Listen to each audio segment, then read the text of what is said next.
Không còn là tin đồn, Trung Quốc xác nhận sắp kéo giàn khoan nặng 100.000 tấn ra Biển Đông. Về ngoại giao, Bắc Kinh bác bỏ cáo buộc giam giữ tùy tiện nhà văn Úc Yang Henjun. Ngày càng xa rời Úc, nhưng Trung Quốc vẫn hy vọng cải thiện quan hệ hơn nữa với châu Âu. Một sự kiện về khí hậu đang gây được sự chú ý lớn trên khắp châu Á, đó là Hội nghị Thượng đỉnh Đối tác về Tăng trưởng xanh và Mục tiêu Toàn cầu 2030 P4G.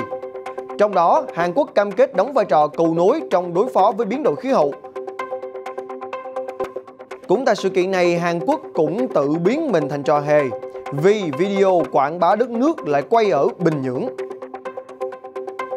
Còn tại Bình Nhưỡng, chính phủ giới thiệu vị trí quyền lực thứ hai chỉ sau ông Kim Jong-un. Các thông tin đáng chú ý về môi trường, biến đổi khí hậu gây ra hơn 30% số ca tử vong do nắng nóng. Ireland mất 750 km² diện tích sông băng từ năm 2000 đến nay. Và đó là FBNC Thế giới hôm nay.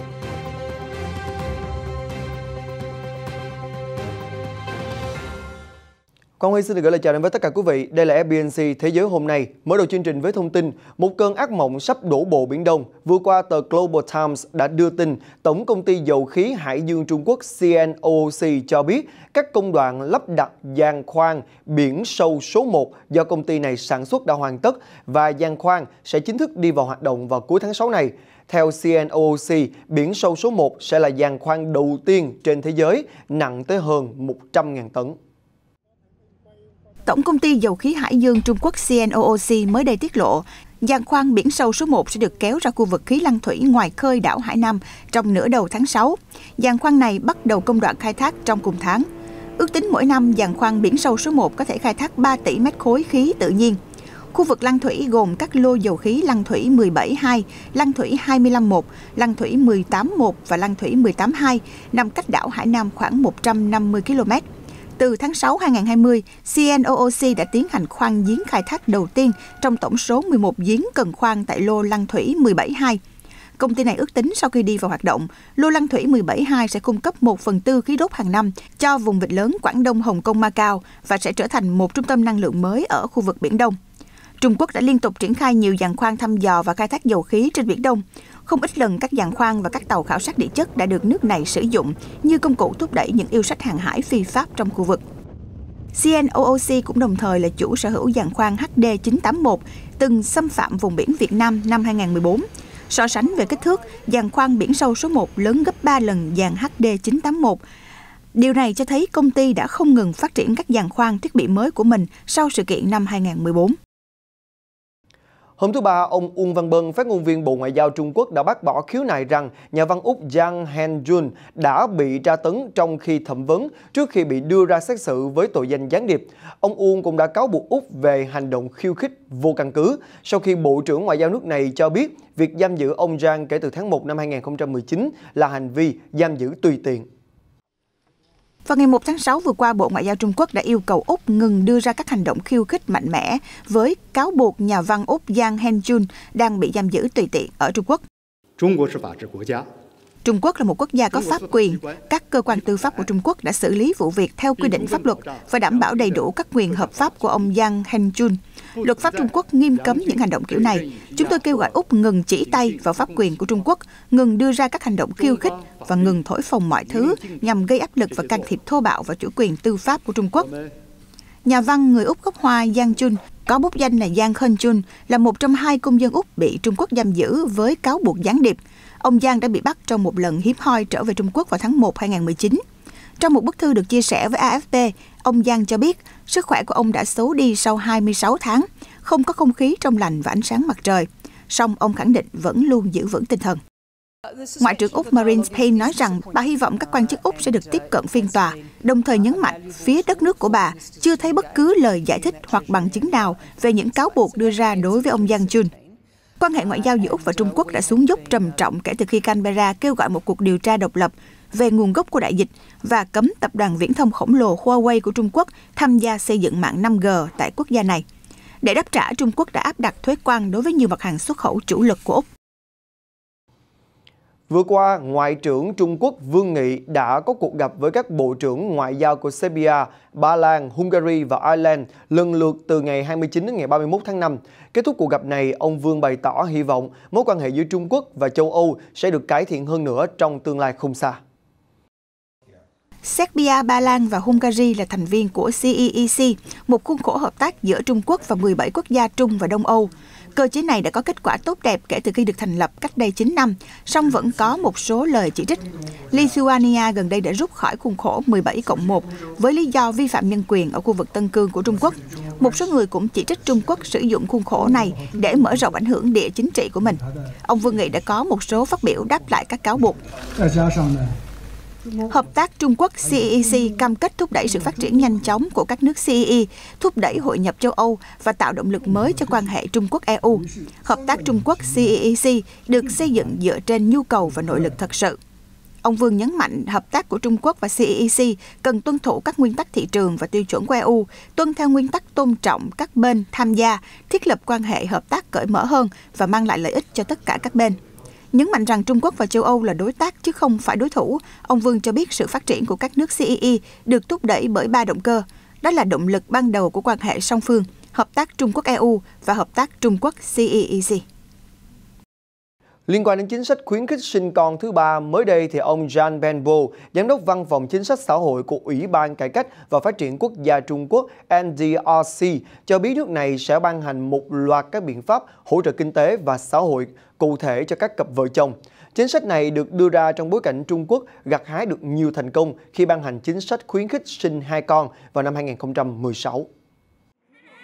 Ông Zhang Benbo, Giám đốc Văn phòng Chính sách Xã hội của Ủy ban Cải cách và Phát triển Quốc gia Trung Quốc NDRC, chia sẻ, mục đích ban hành của biện pháp hỗ trợ chính sách sinh con thứ ba là để giảm chi tiêu của gia đình vào việc nuôi dạy con cái và giáo dục. Một ví dụ mà tôi muốn nói đến là trong khía cạnh hôn nhân, chúng tôi cố gắng hướng dẫn những người trẻ xây dựng một giá trị hôn nhân và gia đình đúng đắn, thay đổi một số hủ tục như yêu cầu tốn kém về mặt sính lễ. Chúng tôi hy vọng có thể tạo ra một số đột phá trong các lĩnh vực này. Ông Giang cũng cho biết Trung Quốc sẽ cải thiện hệ thống chăm sóc trẻ em của đất nước để giảm chi phí nuôi dạy trẻ cho các gia đình. Ngoài ra, Bắc Kinh sẽ tiếp tục giảm chi phí giáo dục để thúc đẩy sự công bằng trong giáo dục và tăng cường cung cấp các nguồn lực giáo dục có chất lượng. Các biện pháp hỗ trợ sẽ giúp cải thiện cơ cấu dân số của Trung Quốc và đối phó với tình trạng già hóa dân số ở nước này. Vào ngày 1 tháng 6 vừa qua, trong cuộc họp báo về kết quả hội nghị P4G Seoul, Ngoại trưởng Hàn Quốc Chung Yong-yong cho biết nước này sẽ tiếp tục đóng vai trò là cầu nối giữa các nước phát triển và đang phát triển nhằm tăng cường các ứng phó của toàn cầu đối với biến đổi khí hậu. Bộ trưởng Ngoại giao Chung Eui-yong nêu rõ, Diễn đàn Đối tác vì Tăng trưởng xanh và Mục tiêu Toàn cầu đến năm 2030, P4G, do Hàn Quốc đăng cai tổ chức, diễn ra theo hình thức trực tuyến trong 2 ngày 30-31 tháng 5 vừa qua, đã góp phần tập hợp ý chí chung của các nước nhằm đối phó với biến đổi khí hậu và nhấn mạnh sự phục hồi xanh toàn diện từ dịch Covid-19 để vượt qua những thách thức về môi trường.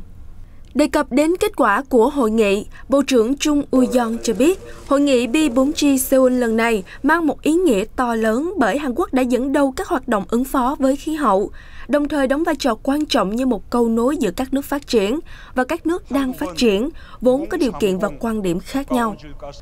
Ông cho biết thêm rằng, Hàn Quốc sẽ tích cực tham gia các nỗ lực quốc tế về sự thành công của hội nghị lần thứ 26, các bên tham gia Công ước Khung của Liên Hợp Quốc về biến đổi khí hậu COP26, dự kiến sẽ diễn ra vào tháng 11 tới, và vì mục tiêu trung hòa carbon vào năm 2050. Và thưa quý vị, có thể thấy quy mô của hội nghị này qua việc bao gồm nhiều bài phát biểu của các nhà lãnh đạo thế giới, bao gồm Thủ tướng Đức Angela Merkel, Tổng thống Pháp Emmanuel Macron và Thủ tướng Trung Quốc Lý Khắc Cường. Mọi thứ đáng lẽ đã diễn ra tốt đẹp cho đến khi Hàn Quốc có một nước đi gây hoang mang khi trình chiếu một đoạn video quảng bá đất nước, nhưng cảnh vật thì lại nằm ở thủ đô Bình Nhưỡng của Triều Tiên. Nước đi sai không thể đi lại này đã thu hút sự chế giễu của cộng đồng quốc tế.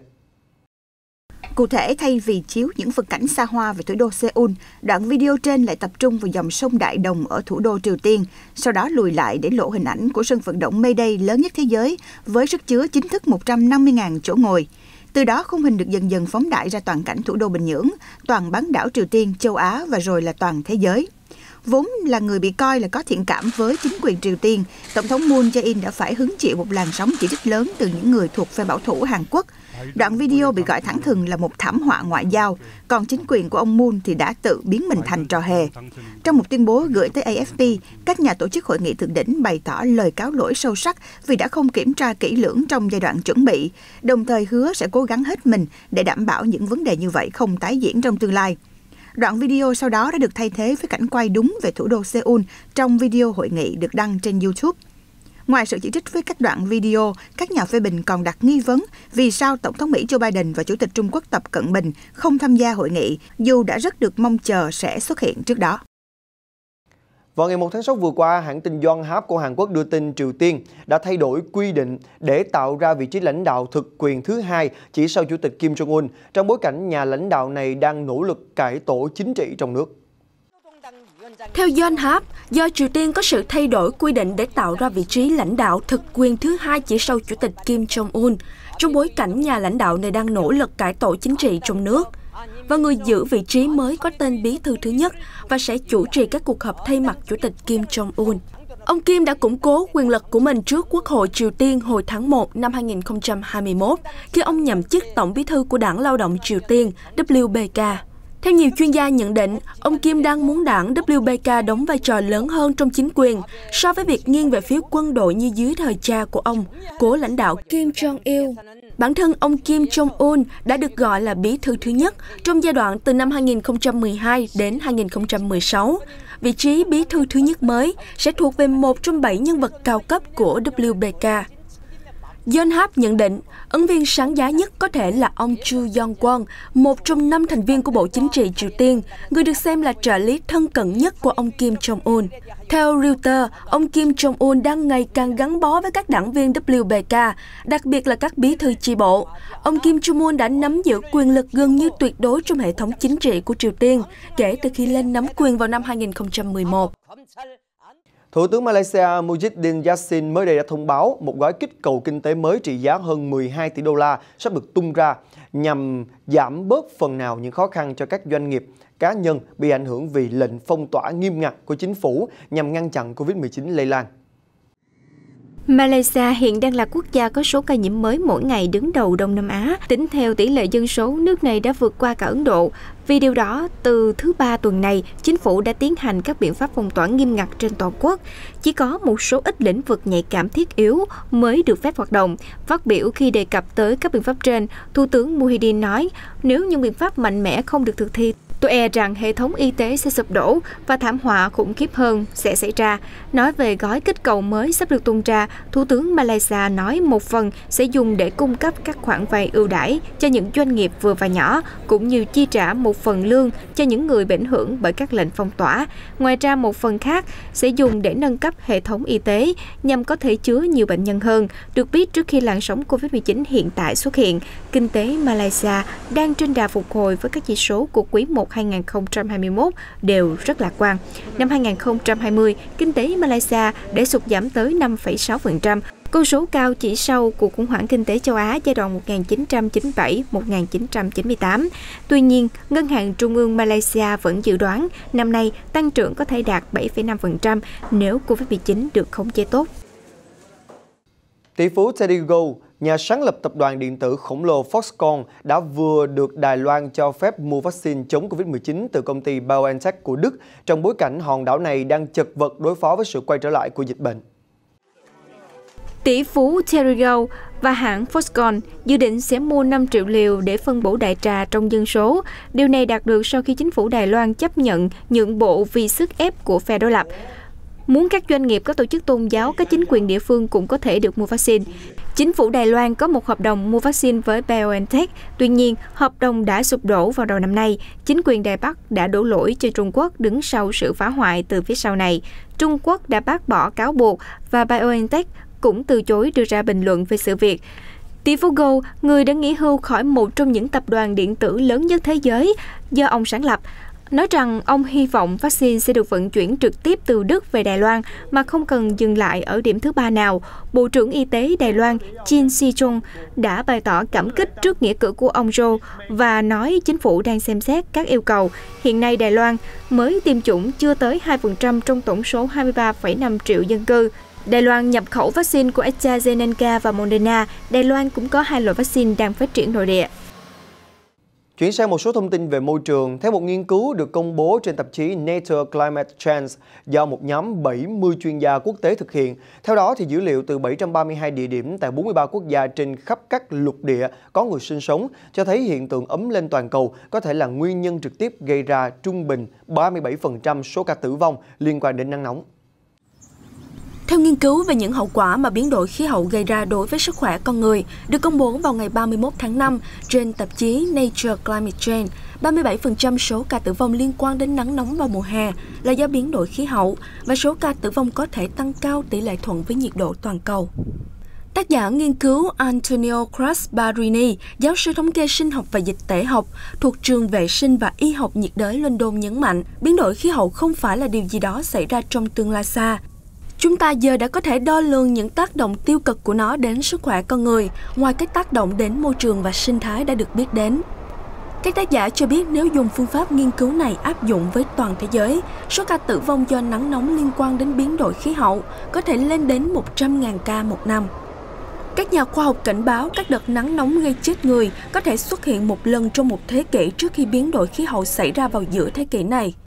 Nhà nghiên cứu Dan Mitchell thuộc Viện Môi trường Cape, Đại học Bristol, Anh, nhấn mạnh đã đến lúc các nhà lãnh đạo trên thế giới cần thay đổi tư duy để nắm rõ được những nguy cơ mà biến đổi khí hậu gây ra đối với sức khỏe con người.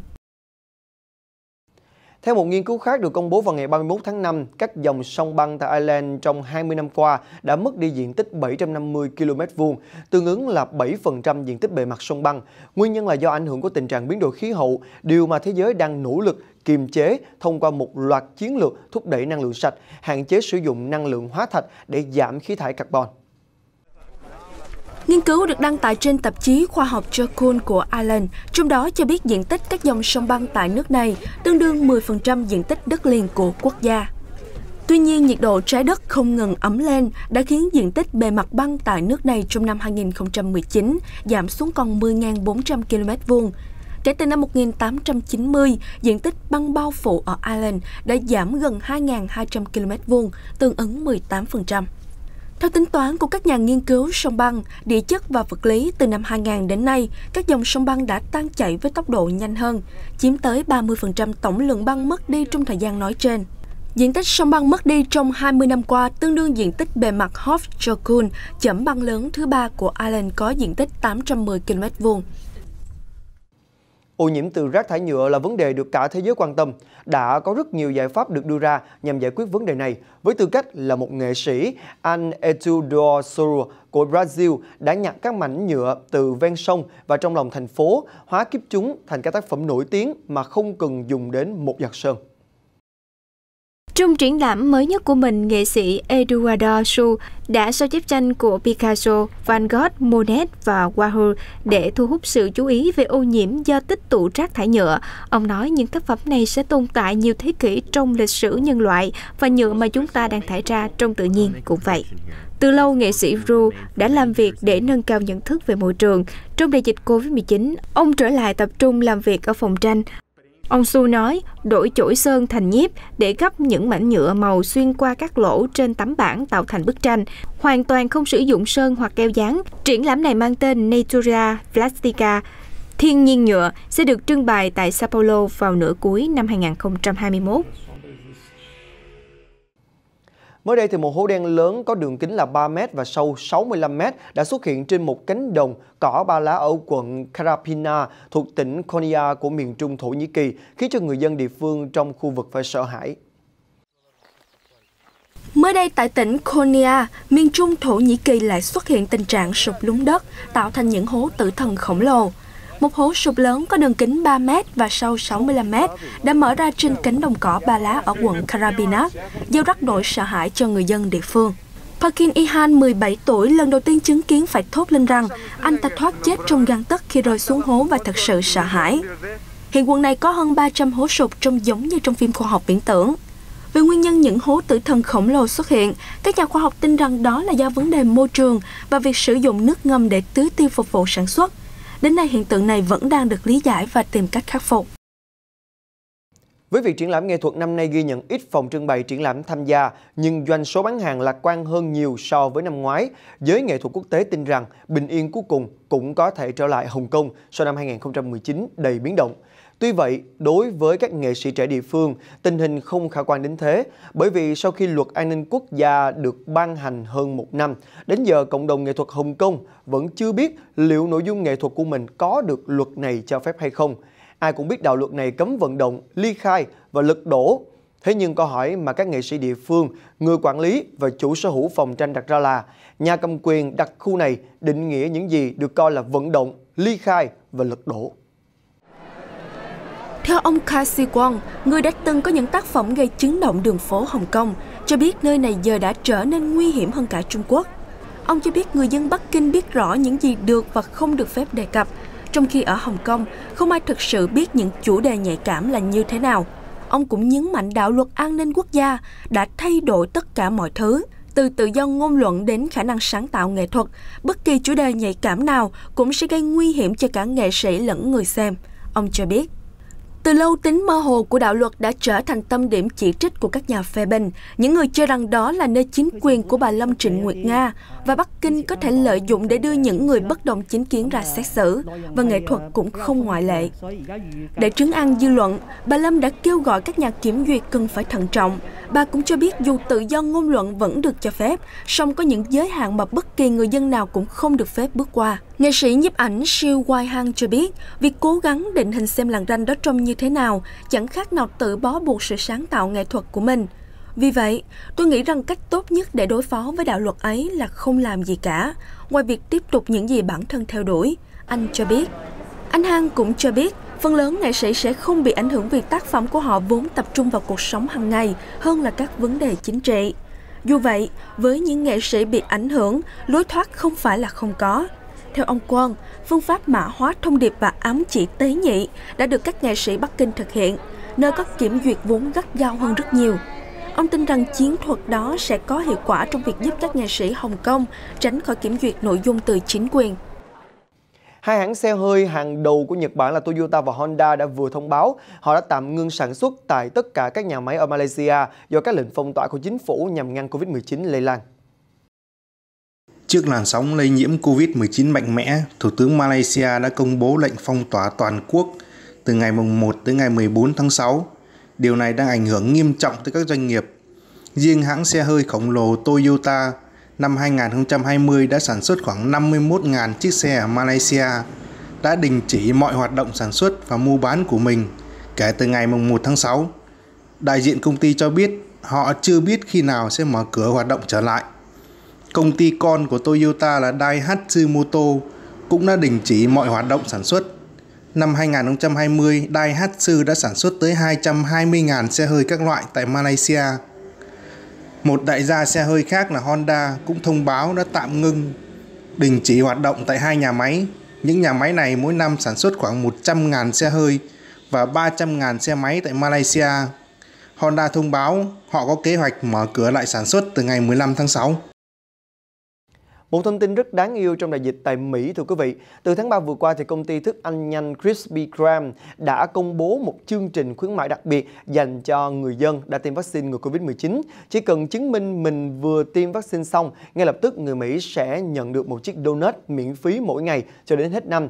Và cho đến nay, thì Krispy Kreme cũng đã cho biết họ đã cho đi hơn 1,5 triệu chiếc bánh thông qua chương trình khuyến mãi 100% này. Thưa quý vị, rối là một loại hình nghệ thuật độc đáo nổi tiếng khắp nơi trên thế giới. Nhiều nghệ sĩ sử dụng rối để phản ánh tâm tư, tình cảm, đời sống sinh hoạt của con người. Mới đây thì nghệ sĩ múa rối Ai Cập Mohamed Fouzi Bakar cũng đã phát triển loại hình nghệ thuật này lên một tầm cao mới, tạo ra hàng chục con búp bê thủ công kể những câu chuyện đặc sắc về văn hóa Ai Cập. Mohamed Fouzi Bakar mất khoảng 2 tuần để hoàn thành các công đoạn từ cắt ván xốp, nặng đất sét đến chạm khắc các đặc điểm và cuối cùng là sơn màu cho những con búp bê mang đường nét Ai Cập. Những con rối mà anh thiết kế mang đặc điểm của cả hai miền Bắc và Nam đất nước, kèm theo những đặc trưng về truyền thống của địa phương. Sau khi hoàn thiện, anh sẽ mang chúng vào những vở kịch và giới thiệu đến công chúng thông qua Internet. Trong triển lãm mới nhất của mình, nghệ sĩ Eduard Kreur đã sao chép tranh của Picasso, Van Gogh, Monet và Warhol để thu hút sự chú ý về ô nhiễm do tích tụ rác thải nhựa. Ông nói, những tác phẩm này sẽ tồn tại nhiều thế kỷ trong lịch sử nhân loại, và nhựa mà chúng ta đang thải ra trong tự nhiên cũng vậy. Từ lâu, nghệ sĩ Kreur đã làm việc để nâng cao nhận thức về môi trường. Trong đại dịch Covid-19, ông trở lại tập trung làm việc ở phòng tranh. Ông Kreur đổi chổi sơn thành nhíp để gấp những mảnh nhựa màu xuyên qua các lỗ trên tấm bảng tạo thành bức tranh, hoàn toàn không sử dụng sơn hoặc keo dán. Triển lãm này mang tên Natura Plastica, thiên nhiên nhựa, sẽ trưng bày tại Sao Paulo vào nửa cuối năm 2021. Thông tin vừa rồi cũng đã khép lại FBNC Thế giới hôm nay. Con Huy xin được cảm ơn quý vị đã dành thời gian quan tâm theo dõi. Xin chào và hẹn gặp lại.